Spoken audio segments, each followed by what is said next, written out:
बिस्मिल्लाहिर्रहमानिर्रहीम, अस्सलाम वालेकुम। अली सलमान जी टीवी के तमाम नाजरीन को जी स्पोर्ट्स में खुश आमदीद कहता है कि जहाँ पे रोज़ाना रात 11:05 पर हम इस महफिल को सजाते हैं आपके लिए, और उस दिन खेले जाने वाले पाकिस्तान सुपर लीग सीज़न 7 के मैचेस पर तबसरा और तज्जिया अपने मौजूद मेहमानों के ज़रिए, अपने क्रिकेट एनालिस्ट के ज़रिए, अपने एक्सपर्ट के ज़रिए लेकर हाजिर होते हैं। और इसके साथ साथ जो अगले दिन मैच खेला जाता है उसको भी हम अपने इस शो में डिस्कस करते हैं। रोज़ाना की तरह आज भी 3 ऐसी शख्सियात हमारे साथ स्टूडियो में मौजूद हैं कि जो क्रिकेट से बहुत अच्छी तरह से जुड़े हुए हैं और जिन्होंने अपने अपने शोबों में पाकिस्तान का नाम रोशन किया, खुद अपना नाम भी उन्होंने जो है वो रोशन भी किया और अपना नाम उन्होंने बुलंद भी किया। मेरे साथ जो पहली शख्सियत मौजूद है, इन्होंने पाकिस्तान के लिए इंटरनेशनल क्रिकेट खेली, डोमेस्टिक क्रिकेट का एक बड़ा नाम है जनाब, और इसके साथ साथ जो है वो फातेह कोच भी हैं। कायद-ए-आज़म ट्रॉफी में इन्होंने पहली मरतबा जब इनको कोचिंग का असाइनमेंट मिला तो इन्होंने और गुलाम अली ने मिलकर अपने इदारे को जो है वो ट्रॉफी जितवाई। मेरे साथ मौजूद हैं महमूद आमिर साहब। अस्सलाम वालेकुम महमूद भाई, वेलकम।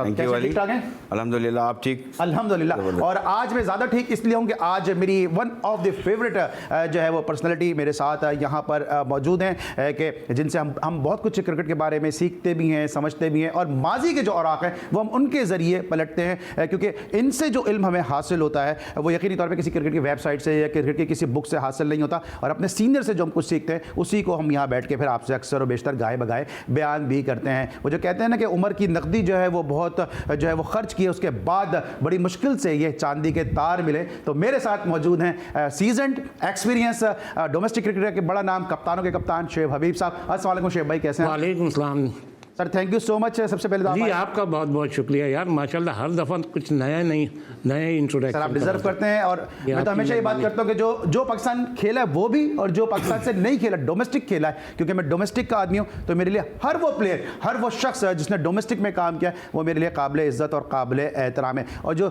तीसरी शख्सियत मौजूद हैं, बड़ी खुशी होती है कि जब आप कोई बीज लगाते हैं और वो बीज जब बढ़कर पौधा बन जाता है और पौधा बन के तनावर दरख्त बन जाता है, और फिर उसकी जो छप्पर छाया है, जो उसकी छाँव है, उससे काफ़ी लोग मुस्तफीज़ होते हैं। हमारे साथ हमारे मौजूद हैं पाकिस्तान के ही नहीं बल्कि दुनिया के पहले ब्लाइंड स्टेट्स गुरु के, जिनकी खिदमत से बहुत सारे लोग फ़ायदा उठाते हैं। कुछ मान लेते हैं और कुछ जो है वो क्रेडिट इनको नहीं देते, लेकिन the one and only Suhel Khan हमारे साथ यहाँ मौजूद हैं। अस्सलाम वालेकुम सुहेल, कैसे हैं? वालेकुम अस्सलाम। सुहेल, इस मैच के हवाले से क्या कहेंगे? अब 18 गेंदों में 46 रन चाहिए। देखें, सबसे पहले तो नसीम शाह की बात करेंगे। आज उनकी सालगिरह है और सालगिरह वाले दिन उन्होंने 4 खिलाड़ियों को आउट किया। ऑलमोस्ट सेकंड फाइफर वो PSL का इसी सीज़न में ले सकते थे, कोई बात नहीं ले पाए। और किसी भी बॉलर की ये PSL में सालगिरह पे बेस्ट बॉलिंग फिगर्स हैं। उन्होंने कॉलिन मुनरो का रिकॉर्ड तोड़ा है। कॉलिन मुनरो ने 14 रन दे के 2 विकेटें ली थी।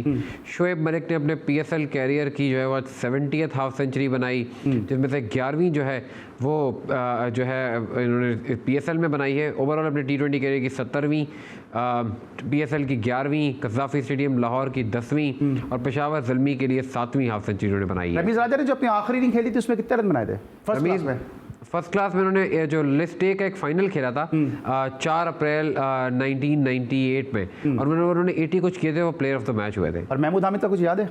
महमूद भाई के जो एक पार्टनरशिप का रिकॉर्ड मेरे जहन से में आ रहा है थोड़ा बहुत, कि उन्होंने एक मैच में बड़ी शानदार partnership, I think 9th wicket की थी या कुछ था, जिसमें उन्होंने बड़ी ज़बरदस्त डबल सेंचुरी बनाई। ज़बरदस्त। ये और शोएब हबीब साहब का भी बता दूं कि ये उस मैच का हिस्सा थे।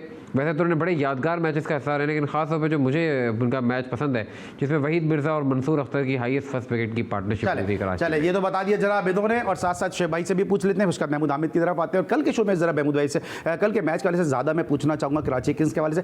क्या कहते हैं शुएब भाई, आज जो मैच है 187 किए थे और अब स्ट्रगल कर रही है यहाँ पे Quetta?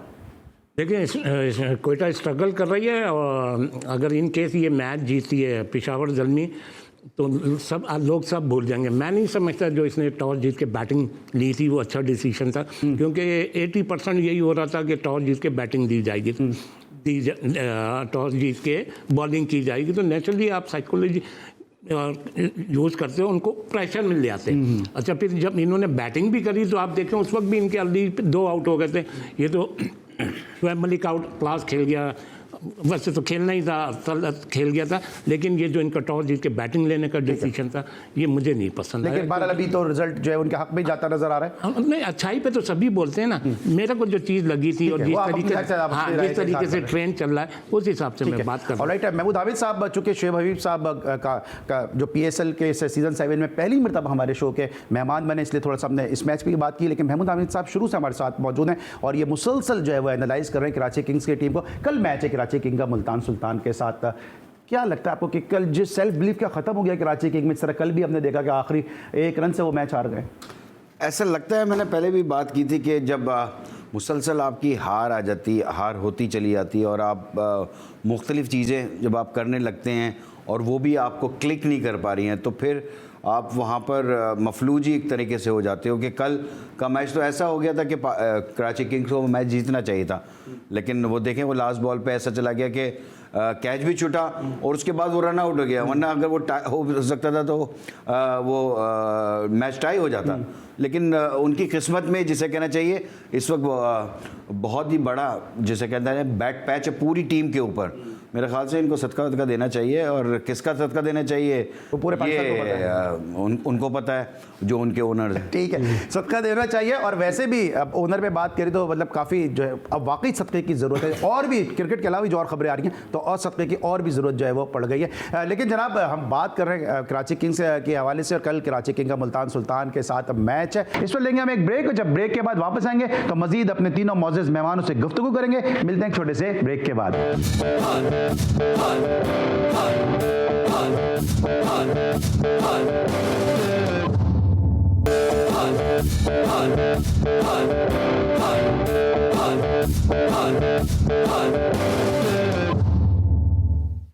Welcome back after the break. और इस दौरान जब हम ब्रेक पे मौजूद थे, कोयटा ग्लैडिएटर्स की टीम को 24 रन से पेशावर ज़ल्मी के सामने शिकस्त का सामना करना पड़ा, और पॉइंट्स टेबल पे यकीनी तौर पे कोयटा ग्लैडिएटर्स की जो पोजीशन है वो काफ़ी अब जो है वो गैर मुस्तहकम हो चुकी है। इस मैच को डिस्कस करेंगे अपने तीनों मौजूद मेहमानों से। महमूद हामिद साहब से गुफ्तगू का आगाज़ करेंगे। महमूद, ये टारगेट जो था 187 का, ये ऐसा तो नहीं था इस पिच को देखते हुए कि चेस ना हो सके, अनचेसेबल नहीं था। क्या गलती की कोयटा ग्लैडिएटर्स ने?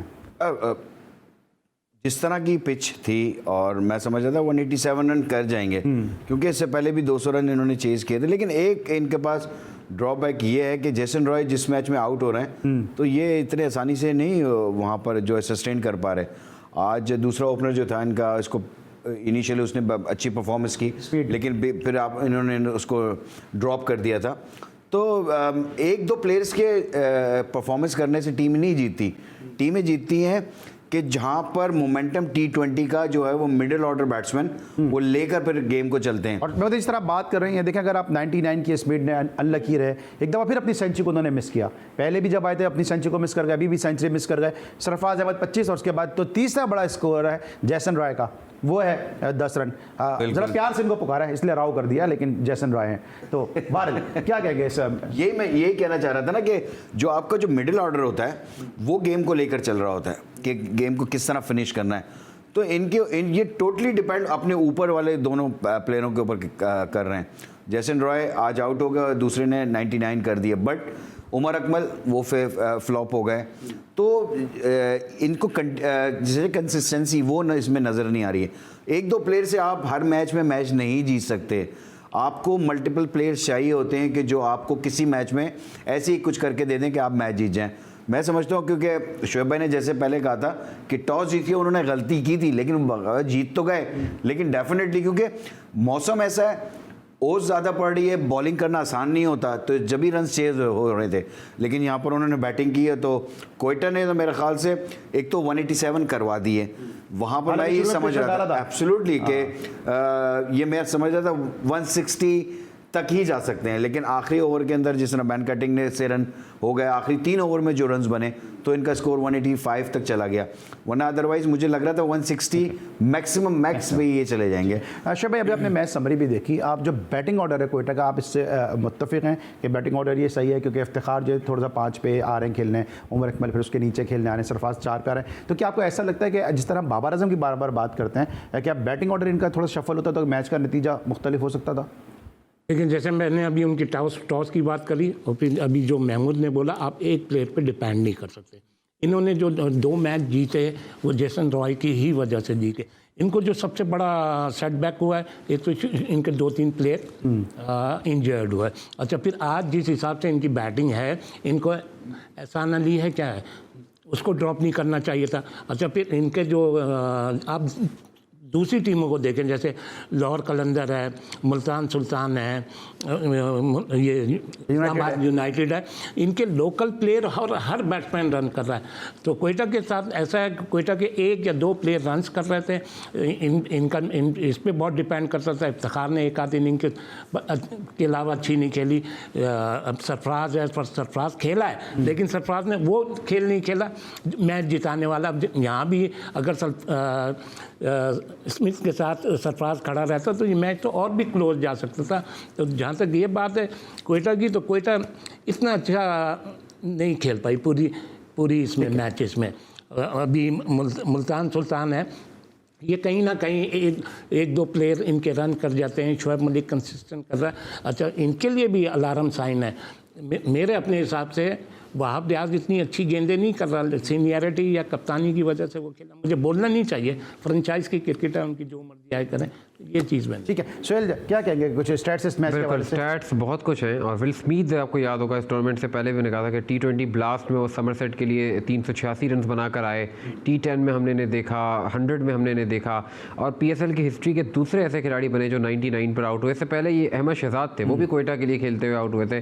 PSL की हिस्ट्री के दूसरे ऐसे खिलाड़ी बने जो 2 मरतबा 90s में आउट हुए, और दोनों मरतबा पेशावर ज़ल्मी के खिलाफ आउट हुए। अब ये देखें कि विल स्मिथ ने दोनों मैचेस में पेशावर के खिलाफ 90+ स्कोर किया, और हुसैन दौलत ने दोनों मैचेस में कोयटा ग्लेडिएटर्स के खिलाफ 50+ स्कोर किया। तो ये एक बड़ी इंटरेस्टिंग जो है वो सोच जिस मैच की बात करें 99 में अहमद शहजाद की, मुझे याद है शायद वो मैच हार भी गए थे अपने 100 आखिरी ओवर में, बिल्कुल हार गए उस्मान शनवारी। और आज बैन कटिंग ने अपने 27 रन बनाए। सोहेल तनवीर की T20 के कैरियर का सबसे महंगा ओवर, और बैन कटिंग ने अपने किसी भी मैच में 1 ओवर में सबसे ज़्यादा रन बनाने का अपना 24 रन का रिकॉर्ड भी तोड़ दिया है। जी, अब बात तो कर रहे हैं अपने एक्सपर्ट के साथ पेशावर ज़ल्मी की बॉलिंग के हवाले से। अभी जिक्र हो रहा था उस्मान कादिर का। उस्मान कादिर हमारे 26 जनवरी के शो में हमारे साथ मौजूद थे, और जब मैंने उनसे सवाल किया कि उमर अकमल को अगर उनको बॉलिंग करनी पड़े तो उस वक्त वो कैसी बॉलिंग करेंगे, और आज उमर अकमल को स्टंप करा दिया उस्मान कादिर ने, और जो मेरी बात थी उसको सही साबित कर दिखाया। क्या कहा था उस्मान कादिर ने, आइए सुनते हैं।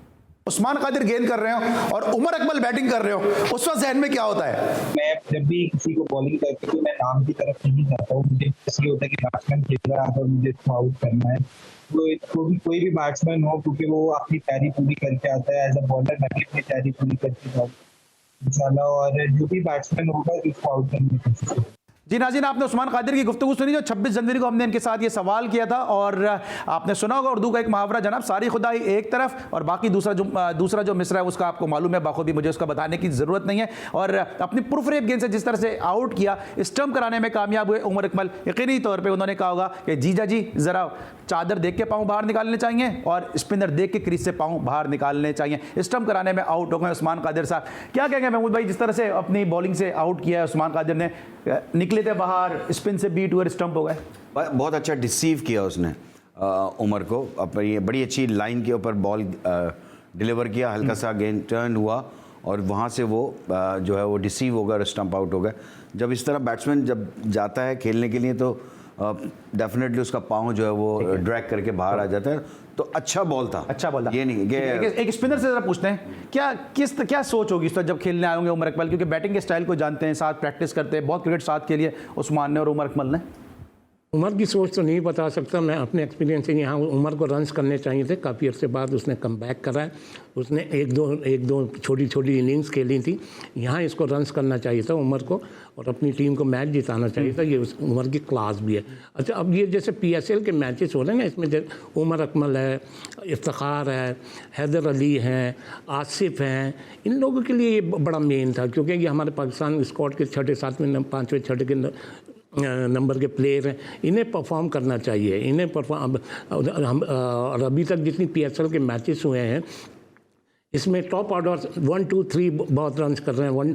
अब आपके पास जो ऑलमोस्ट 4 ओपनर ऐसे हो गए हैं जो कंटिन्यू रन्स कर रहे हैं और अच्छी इनिंग खेल रहे हैं। शान मसूद बहुत अच्छा खेल रहा है, आपका फ़खर जमान बहुत अच्छा खेल रहा है। मतलब टॉप ऑर्डर से रन हो रहे हैं, इसकी क्या वजह है? क्या नया बॉल इसलिए आसानी से रन हो रहे हैं? नहीं यार, मेरा अपने हिसाब से टॉप ऑर्डर्स पे कोई प्रेशर नहीं होता। अच्छा, ये रिंग में सिंगल लेना बहुत मुश्किल होता है, चौका वगैरह मारना बहुत आसान होता है।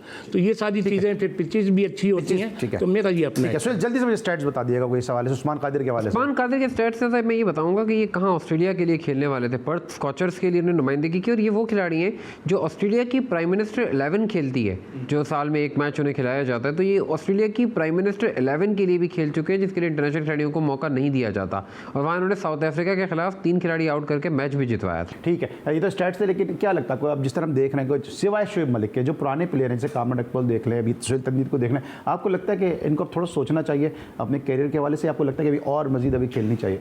देखिए, कोई भी प्लेयर है ना, वो खुद से नहीं जाना चाहता। इस वक्त जब आपका आखिरी होता है तो आप चाहते हैं कि और मिल जाए, थोड़ा सा खेलते रहें आप। कामरान भी डेफिनेटली ये चाह रहे हैं। नहीं, मैं कामरान सोहेल की बात करूँ, सोहेल तनवीर भी डेफिनेटली ये चाह रहे हैं लीग्स में वो, क्योंकि पाकिस्तान से तो वो खेल नहीं रहे, तो लीग से जितना भी पैसा कमा जाएं और आखिरी वक्तों में तो। लेकिन ये सोचने का उनका होता है कि जो सेलेक्ट करते हैं, ये उनको सोचना चाहिए कि आया मेरी टीम में इन प्लेयर्स की जगह बनती है या नहीं बनती।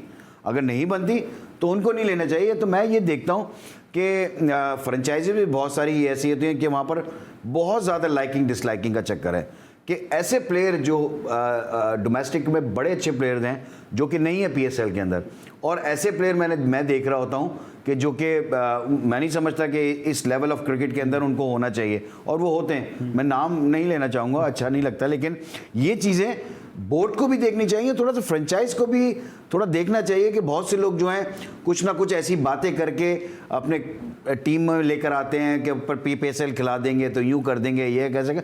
तो ये चीज़ें जो है ना आपकी टीम को नुकसान करती हैं। ये ओनर्स को सोचना चाहिए, समझना चाहिए कि कौन लोग आपके साथ सिंसियर हैं, और एक कंसिस्टेंसी के साथ जब आपकी परफॉर्मेंस डिक्लाइन की तरफ जा रही है, it means something wrong is fishy. Alright, ये बात की महमूद आबिद साहब ने, और यकीनी तौर पे जो PSL 7 है इसके नताइज जो है बहुत सारे ओनर्स के लिए आई ओपनर साबित होंगे। लेकिन जनाब, credit goes to Peshawar Zalmi की, जिन्होंने इस मैच में कामयाबी हासिल की। लेकिन ब्रेक, जब ब्रेक के बाद वापस आएंगे तो मजीद अपने तीनों मौजूद मेहमानों से गुफ्तगू करेंगे। मिलते हैं एक ब्रेक के बाद।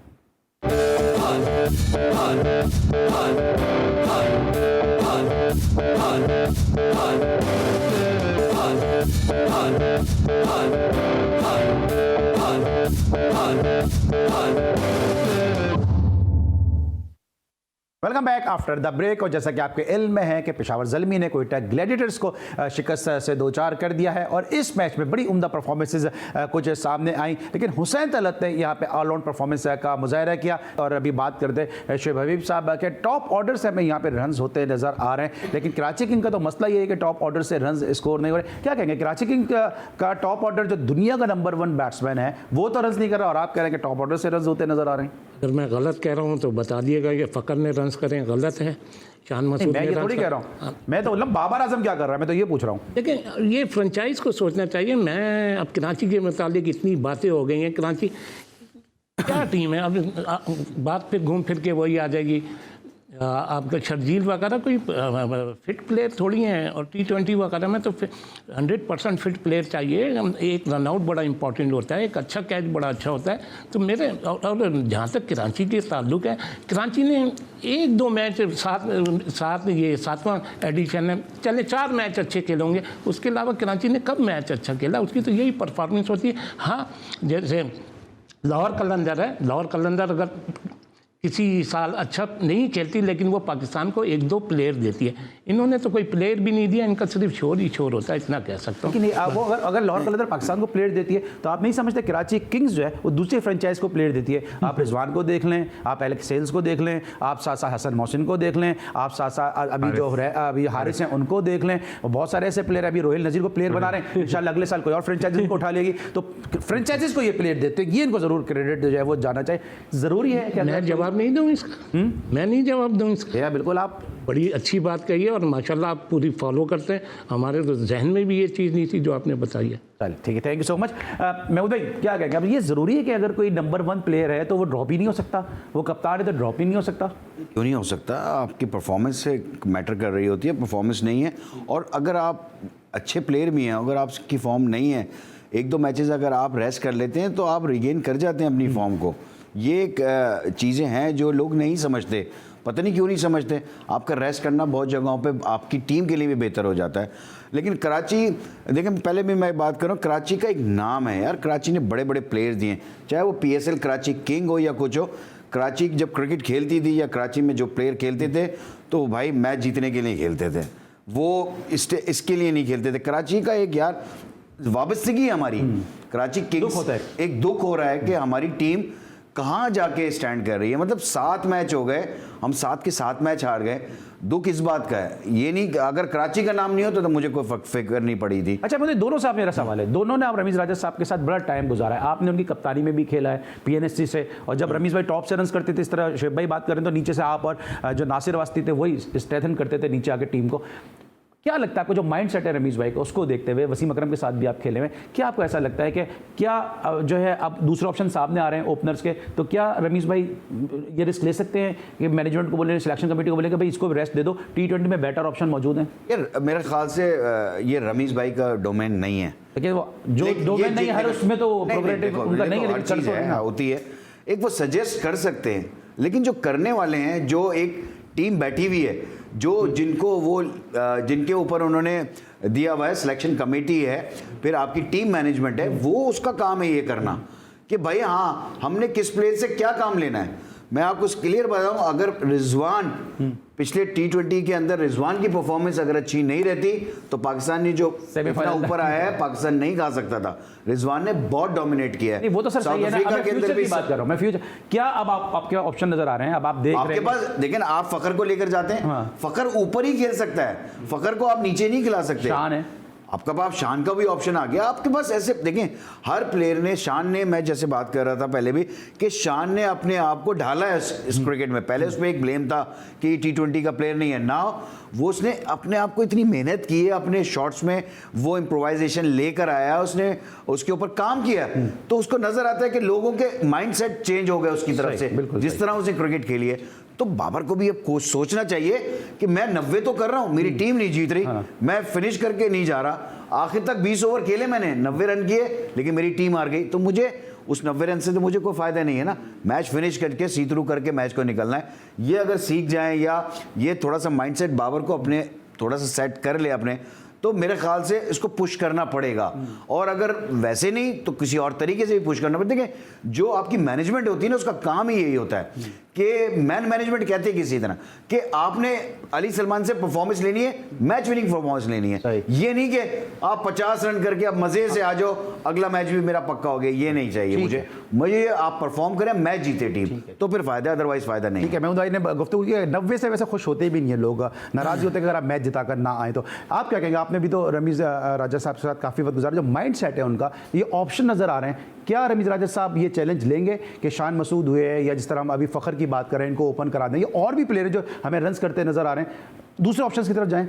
देखें, जैसे महमूद ने बोला, रमीज के डोमेन में ये चीज़ नहीं आती। ये तो सर वर्ल्ड कप की टीम वो चेंज कर सकते हैं, तो क्या यहाँ सजेशन नहीं दे सकते एज ए ओपनर? हर दफ़ा ऐसा नहीं होता, लेकिन ये उसके डोमेन में नहीं आती। हाँ, अगर रमीज, आप ये कह सकते हैं कि रमीज को चाहिए कि ये सिलेक्शन कमेटी को चेंज कर दें। अच्छा, एक चीज़। अच्छा, दूसरी चीज़ ये कि मेरी बात को थोड़ा सा समझिएगा, मैं बाबर के उसमें नहीं कह रहा। बाबर ये जो है हमारी PSL, ये एक लीग है, ये प्राइवेट लीग है, ये तो उनको सोचना चाहिए ना कि कौन रन्स कर रहा है, किसको हमें बिठाना चाहिए, ये सही नहीं है। मतलब हम किसी के घर में क्या झाँक के बोले कि इसको हटा दो उसको। बाबर ने जो रन्स करे ना, बाबर ने रन्स करे इंटरनेशनल क्रिकेट में, इंटरनेशनल टीमों के अगेंस्ट रन करे, उस परफॉर्मेंस पे आप बाबर को इतने आराम से नहीं हटा सकते। एक मिनट दूसरा जो सवाल बाद में, अभी जैसे महमूद ने बात बोली, ठीक है, अभी आपके पास ये 4 ओपनर का बैच है। 4 ओपनर में रिजवान है, आपके पास शान मसूद है, आपके पास फ़क्र है, आपके पास बाबर है। लेकिन आप इनको दो को खिला के यूज़ करें, ये नहीं कि चारों को एक मैच में। अभी ऑस्ट्रेलिया आई है, आप रेस्ट दे सकते हैं, रेस्ट दे के किसी नए को ले सकते हैं। उसके बाद ये है मेरा कहने का इंतज़ाम मकसद ये है कि आप लेकिन शुभ आप जो बात करें ना, किसी के घर में झांक के क्या देखें। अब जो किसी के घर में झांकते हैं तो वही दरवाजा तो पाकिस्तान की टीम में खुलता है, यहीं से तो प्लेयर पाकिस्तान की टीम में पिक हो जाते हैं। यार तो अब बात फिर वहीं आती है ना, आप अपने सिलेक्टर्स को ब्लेम दें ना इसको तो सिलेक्टर्स का। लेकिन आपको नहीं लगता, अब जैसे मिसाल के तौर पे आप शोएब हबीब हैं, ये महमूद हामिद हैं, ठीक है ना, अब आप जब इस शो में आए तो आप ये सोच के थोड़ी आएंगे कि यार ये 1 घंटे का शो है, मैं कुछ भी बोल के चला जाऊं। आप तो ये सोच करेंगे मैं शोएब हबीब हूं, मैं जो बात कर रहा हूं उसकी एक वर्त हो। महमूद हामिद सोच करेंगे मैं जो बात कर रहा हूं उसकी एक वर्त हो, ठीक है ना। तो क्या बाबर आजम ये सोच के नहीं खेल रहे, मैं कराची किंग्स से खेल रहा हूं तो मेरी परफॉर्मेंस ऐसी हो कि मैं नंबर 1 बैटर लगूं? यार मैं बाबर की सोच में नहीं जा सकता, मैं उसके फ्रेंचाइज की सोच में नहीं जा सकता। मेरी अपनी सोच है, अगर बाबर ऐसा खेलेगा तो आप बिठाएं। अब मैं आपसे पूछना चाह रहा हूँ क्या बिठा सकते हैं उनको? हाँ तो बिठाना चाहिए।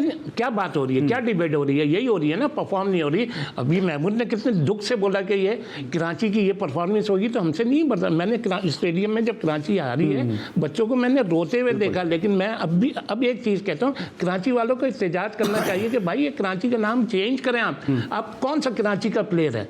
आप किसी एक प्लेयर का नाम बता दें कि कराची में कराची का प्लेयर है। आप नाम यूज़ करते हैं, फिर पूरे साल आपका अपना चैनल है, ढोल बजा। अब इस तरीके की बातें करूंगा, ये अच्छी नहीं होती। आपको ऐसा वैसे अब हालात यही हो गए कि जो कुछ कराची के साथ हो रहा है वही कराची किंग के साथ भी हो रहा है। क्या कहेंगे आप कि बाबर पे जो प्रेशर आ रहा है, अभी ऑस्ट्रेलिया की सीरीज आ रही है, क्या बाबर ये प्रेशर देके आगे बढ़ेंगे या ये जिस तरह शुएब भाई बात कर रहे हैं फ्रेंचाइज क्रिकेट भूल जाएंगे, पाकिस्तान की सोचेंगे?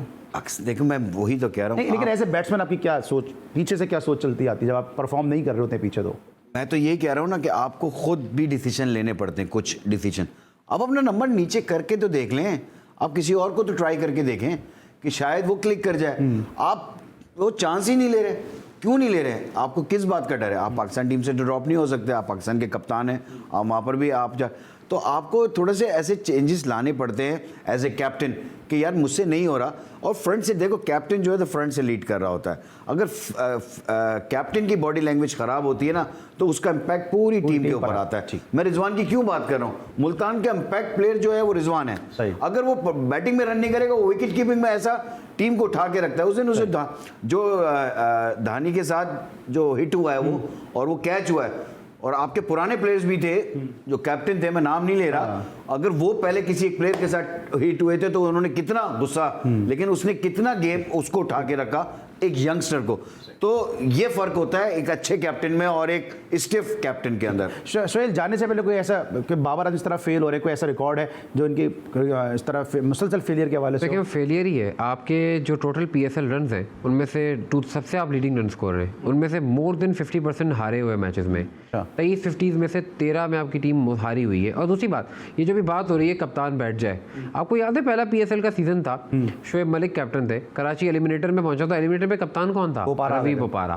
तो कप्तान चेंज हुआ ना। और दूसरी बात कि सब बात करें डोमेस्टिक प्लेयर ये वो, अब मुझे बताए ना, आपने कॉलिन इंग्रैम को रिलीज कर दिया।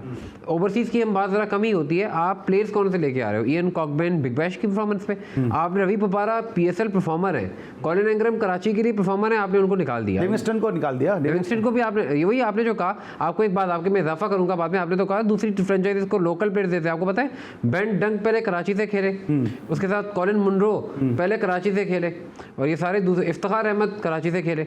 आप सब दूसरी फ्रेंचाइज में जाके परफॉर्म कर रहे हैं। गप्टिल को वहां लेकर आ गया, गप्टिल तो यहाँ पर जो बात हो रही है इनकी, मैं सॉरी बात काट रहा हूँ सोहेल, इन्होंने जो बात की है ना, इट मींस कि वो प्लेयर्स को इनकी मैनेजमेंट जो है वो मैनेज नहीं कर पाती। दूसरी मैनेजमेंट जो है वो मैनेज करती है, वो आपके परफॉर्मेंस देखने को देती है। इट मींस कि इनकी मैनेजमेंट जो है वो ऐड करना चाहिए जाने से पहले। यार मैं यही कह सकता हूँ, ये जो फ्रेंचाइज के जो ओनर्स हैं और इनकी नेचर है और जो हमारा कल्चर है, ये इस टाइप के लोग हैं। कोई बात नहीं यार, आइंदा कर लेंगे। ओ नहीं यार, तुम क्यों टेंशन ले रहे हो? अगले मैच में कर लेंगे। अब आप ये बताएं कि एकदम इन्होंने बाबर को कप्तान बनाया, अब ये एकदम बाबर को बिठा सकते हैं? अब बात महमूद ने बिल्कुल सही बोली, अगर ये बाबर खुद चाहे तो वो बैठ सकता है, अदरवाइज ये फ्रेंचाइज वगैरह थोड़ी। Thank you so much Mahmood भाई, thank you so much Sohail, thank you so much Habib साहब और साथ मौजूद थे। नाज़रीन, आज के लिए बस इतना ही। इंशाल्लाह कल रात एक दफ़ा फिर 11:05 पर इस महफिल को, इस बज़्म को सजाएंगे और एक दफ़ा फिर आपको खुश आमदीद कहेंगे। उस उस वक्त के लिए अली सलमान को पूरी प्रोडक्शन टीम के साथ इजाज़त दीजिए। अपना बहुत ख्याल रखिए। अल्लाह हाफ़िज़।